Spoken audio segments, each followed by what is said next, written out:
Harka daawwattoota Oromiyaa Miidiyaa Neetwoorkii an Badrii Yuusuf oduu ammaaf qabadhee dhiyaadheen isinitti hima. Sirni wayyaanee torbaan lama keessatti ammas muudama aangoo waraana isaatiif taasisee jira. Muudamni miseensota raayyaa ittisaaf laatame kun waraanichi yakka hanga ammaa lammiilee nagaa irratti raawwate dagate yakka biraa akka itti fufsiisu karaa saaqaaf jedhamee jira. Usmaan Abdulatiif gabaasa kana qindeessee jira. Biyya olaantummaan seeraa gabbaatee Itoophiyaa keessatti qaamota diigama siyaasaa diinagdee fi hawaasummaatiif sababa ta'an dhaadheessanii akka waan hojii gaarii hojjetanitti muudama gaarii laachuufiin durii kaasee baramaa kan dhufe ammas itti fufuratti argama. Guyyaa kaleessaa sirni uwwisa muudamaa raayyaa ittisa biyyaa 61f masaraa biyyoolessaatti gaggeeffame kanaaf ragaadha. Uwwisa muudamichaa kan laatan Pireezidaantii Dr. Mulaatu Tashoomaati. Pireezidaantii Mulaatuun sirni uwwisichaa raayyaa ittisa biyyaa keessatti hamilee fi jajjabina kan uumuu ja'an. Pireezidaantichi duguugaa sanyii raayyaa kanaan uummata mudachaa jiranii fi komii lammiileen biyyattii haasaa bahan quba hin qabu yookiin beekaa gatii laatuu fi dhabee irra tarkaanfachuu barbaadee ja'an sabboontoon dhiheenyattis muummeen ministeera Hayilamaariyaam Dassaalany jeneraalota sadiif muudamatti aantummaa etaa maajoora waliigalaa laachuun isaanii ni yaadatama.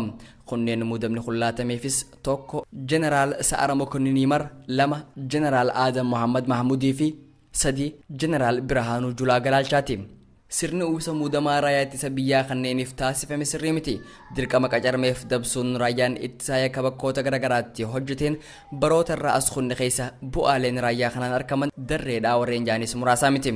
Nageenya hawaasummaa jeequu fi utubaa biyyattii raasee qufnana biyyattiitiif kan sababa ta'e raayyaa kana. Diinagdeen uummataa akka hundeen saamantuu fi duguugaan sanyii qaamota inni hogganu waliin saba Oromoo qulqulluurratti raawwatamte qofti bineensummaa isaatiif ragaadha jechuun kunneen ibsanis jiru. Ajaja sirriin ta'een kan bu'uura heeraa tokkollee hin qabne tarkaanfachiisuun raayyaan ittisa biyyaa qajeelcha dogongoraa fi muudama harkatuun biyyattii muudama keessaa hin baane keessa galchaa jira. Yeroo murteessaa biyyattiin imala siyaasaa jabaarratti argamtu kanatti raayyaan ittisa biyyaa bakka silaa yakka dhaqqabsiiseef adabamuu qabu muudamni isaaf kennamee faarfamuun ifatti mootummaa wayyaanee rakkoolee uumamte afaan qawwee qofaan furuuf qophii godhaa akka jiru mul'isa.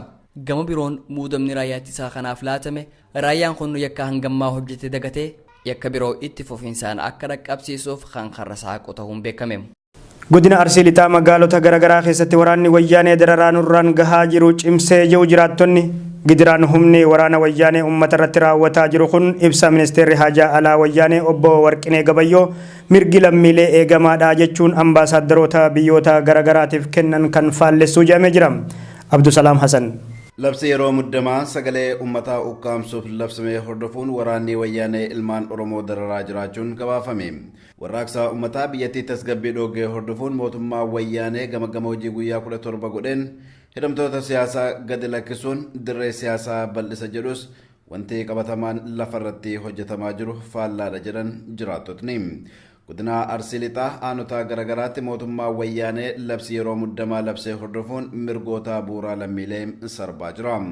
Akka jiraataan nuti dubbifne Oromiyaa Miidiyaa Neetwoorkiif yaada laatetti mootummaa wayyaanee daangaa siyaasaa bal'isuuf ni hojjedha jechuun waadaa sobaan hawaasa addunyaa burjaajessuuf yaalus dhugaan jirtu garuu kan duraa caalaayyuu dhiphataa jira jedhan. Humna waraanaa magaalotaa fi aanotatti bobbaafamaniin uummatni keenya nagaan baanii galuun hedduu ulfaataa ta'eera kan jedhan jiraataan suuraalee qabsaa'ota Oromoo kan akka Dr. Mararaa Guddinaa, Baqqalaa Garbaa fi qabsaa'ota Oromoo baajaajii konkolaataa fi motora irratti maxxanfatanii deemuun yakka ta'eera. Biyya masaan bakki gadaas biyya jarri amma dachii argatamaa dachee fi nama baay'eetu nama baay'eetu bakka ragachafamee inni karaa bakka namni baay'ee miidhamee qaama hidhatee hedduun isaa fakkii akka naannoo shaashamanii namni amma hindi isaa footoo warra qabsaa'ota kanneen akka Mararaa, akka Baqqalaa Garbaa, akka kuno daraaroo akkana kanneen qabatoo wanni isaaniirraa makiinaa isaaniirraa bajaajii isaaniirraa motorii isaaniirraa waan akkana kanneen qaban akka jabaarii kanneen qaban.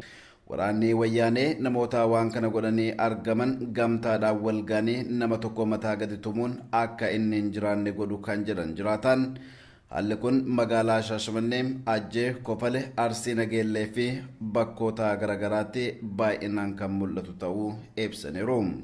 Itti fufuunis namni nuti dubbifne kun guyyoota sadi dura dargaggoo Badhaanee Galatoo jedhamu suuraa Dr. Mararaa Guddinaa konkolaataa isaa keessatti waan maxxanfateef qofa tumanii caccabsuun wal'aansarra tureera. Dargaggoota doorsisuun sodaachisuu fi bayaa fi gala dhooguun bal'inaan mul'ataa jira. Kun kanaan osoo jiru ministeerri Haajaa Alaa Itoophiyaa obbo Warqinee Gabayyoo guyyaa kaleessaa ambaasaaddaroota biyyoota garaagaraaf ibsa kennaniin nageenya biyyattii hojii nagaa eegsisuu idileen tasgabbeessuu waan hin danda'amneef labsi yeroo muddamaa labsamuu ibsuun labsichi yeroo hojiirra oolu mirgoota namoomaa lammiilee karaa hin sarbine jechuun hawaasa addunyaa gowwoomsuudhaaf yaalus qabatamaan garuu waraanni wayyaanee saamicha reebichaa fi gudeeddaa irratti bobba'uun lammiilee bayaagala dhooggaa jira. Fakkeenyummaan ijaarama qeerroo Oromoo dhalattoota sabaa fi sablammoota biyyattii kaanii biratti babal'ataa jira. Qabsoon ijaarama dargaggoota naannoo Amaaraa fi dhalattoota Guraagee sirna abbaa irree wayyaanee kuffisuuf eegalame cimee itti fufee jira. Yihun Ingidaa gabaasa kana qindeesse.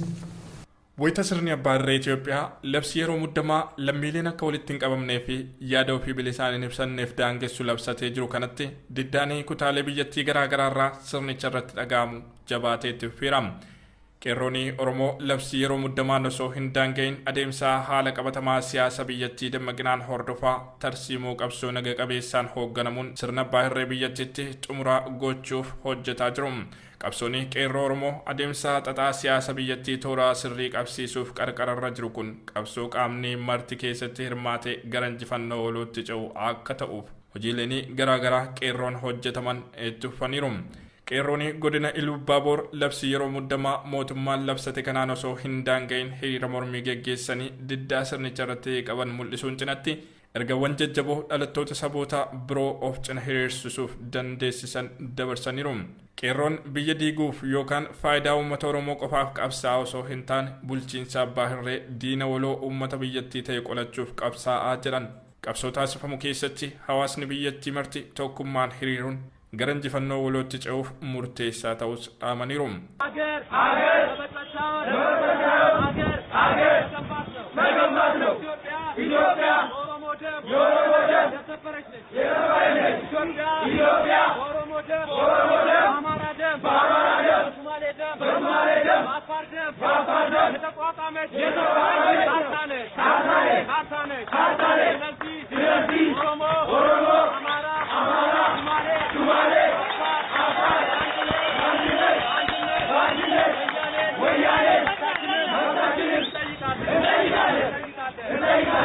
Qabsoonni uummanni Oromoo wareegama guddaa kaffaluun bara 2014 irraa eegalee cichoominaan geggeessaa jiru kun gara naannolee biroottis babal'achaa jira. Qabsoon kun gara naannoo Amaaraatti ce'uun uummanni naannichaa sirna abbaa irree biyyattii dura akka dhaabbatu taasiseera. Diddaanii uummanni naannoo Amaaraa sirnicha irratti dhageessisuu eegale kun kan aarsaan jabaan irratti kaffalame ture. Tibbanas magaalota naannichaa kanneen akka Gondar keessatti duula hojii lagannaan itti fuusaa odeeffannoowwan jiraattota naannichaa fi miidiyaalee irraa arganne ni mul'isu. Moggaasaa maqaa Faannoo jedhamuun kan socho'an dargaggoonni naannichaa diddaanii Tibbanaa magaalota kanneen akka Gondar, Baahirdaar, Moxaa, Finoota Salaamii fi kanneen biroo keessatti labsii yeroo muddamaan osoo hin daanga'in bifa milkaa'aa ta'een geggeeffameera jedhu. Gama biroon bulchiinsa naannoo saboota sablammootaa fi uummattoota kibbaa jalatti kan argamtu magaalaa Walqixxee qaama qabsoo kanaa ta'uuf dandeesseetti. Magaalaa godina Guraagee kan taate Walqixxeetti mormiin hawaasaa qabate kun torban lakkoofsisuu fi ijaarama dargaggoota godinichaa maqaa Zeermaa jedhamuun beekamaniin kan hoogganamu ta'us jiraattonni magaalaa Walqixxee himaniiru. Hiriira mormii fi duula gabaa lagannaa dabalatee diddaa magaalichatti dhohin Walqixxee keessatti torban tokko oliif sochiin daldalaas ta'ee geejjibaa addaan citee jiraachuu jiraattonni dubbatan. Humnoonni tikaa diddaa hawaasa magaalichaa ukkaamsuuf tarkaanfii humnaa fudhataniin walqabatees miidhaan garaagaraa dhaqqabeera. Kana booda ajaja mootummaan osoo hin taane hooggansa ijaarama dargaggoota keenyaa Zeermaan hoogganamnaa jiraattonni magaalaa Walqixxee. Qabsoon dhalattoota Guraageen eegalame qaama qabsoo uummattoota Itoophiyaa birooti. Sirni abbaa irree biyyattii waggoota 27 ukkaamsaan bulche aangoorraa ka'e amma qaamni biyyattii walqixxummaa dhugaatiin bulchu dhugoomutti itti fufas jedhaniiru. Diddaanii magaalaa Walqixxeetti eegalame kun aanaalee godina Guraagee birootti bifa wal fakkaatuun hin babal'anne. Aanaaleen godinichaa biroonis callisa cabsanii dammaqinaan qabsoo hawaasaa kanatti akka makamaniif ijaaramni dargaggoota dhalattoota Guraagee Zarmaan waamichaa dhiheesseera. Muuxannoon ijaarama qeerroo Oromoo gara dhalattoota saba Amaaraa fi dhalattoota Guraageetti babal'ataa jiru kun dhalattoota sabaa fi sablammoota biyyattii biroos hammachuu dandeenyaan umurii sirna abbaa hirree biyyattii gabaabsuu keessatti shoorri qabaatu salphaa akka hin taanetu amanama. Amma immoo gara oduu biyya alaa argannetti dabarra. Mariin biyyoota lameen masaanuu walii tahan Ameerikaa fi Kooriyaa Kaabaa jidduutti gaggeeffamuuf yaadame ni fashale. Jilli Kooriyaa Kaabaa hariiroo biyyoota lameen yaaddessaa dhufe irratti mari'atuuf gara Ameerikaa dhaqe walgahichaa haquu isaa White House beeksisa jira. Jilli kun karoora marichaa kan haqee erga itti aanaan pirezidaantii Ameerikaa Mike Pence dhiittaa mirga dhala namaa bulchiinsi Pyongyang lammiilee isarratti raawwatu qeeqanii fi qoqqobbiin diinagdee dabalataan akka Kooriyaa Kaabarra kaa'amtu akeekkachiisanii boodaa jedhame. Mr. Pence jila Kooriyaa Kaabaa obboleettiin hoogganaa Kooriyaa Kaabaa aadde Kim Yoo Jong keessatti argaman kana waliin wal arganii hariiroo biyyoota lameenii boora irratti marii geggeessuuf ture. Jilli kun walgahicha osoo hin eegalin sa'aatii lamaan dura akka haqee White House ifa godhee jira. Guyyaan isaa beekamuu baatus garuu mariin itti aanu Kooriyaa Kaabaa magaalaa Soilitti ni geggeeffamaa jedhamee eegama. Dubbi himtuun ministirii haajaa alaa Ameerikaa Meerii Haanki Heedar akka jedhanitti mootummaan Kooriyaa Kaabaa daqiiqaalee maayii irratti marii kana haquu ibsuun kun ammoo kan isaan gaddisiise ta'uu dubbatan. Biyyoonni masaan walii tahan Ameerikaa fi Kooriyaan Kaabaa dubbiin isaanii takka araara takka ammoo doorsisa lolaa fi dhaadannoo afaanii erga tahee bubbulee jira. Egaan daawwattoota keenya oduun galgala kanaaf qabannee dhiyaanne isaan gammaa isin dhageessifne ture. Qophiilee Oromiyaa Miidiyaa Neetwoork afaan waliin akka turtan kabajaan isin afeera. Ogeessa kaameeraa fi teeknika keenya Abdii Jamaal waliin tahuuni nagaatti.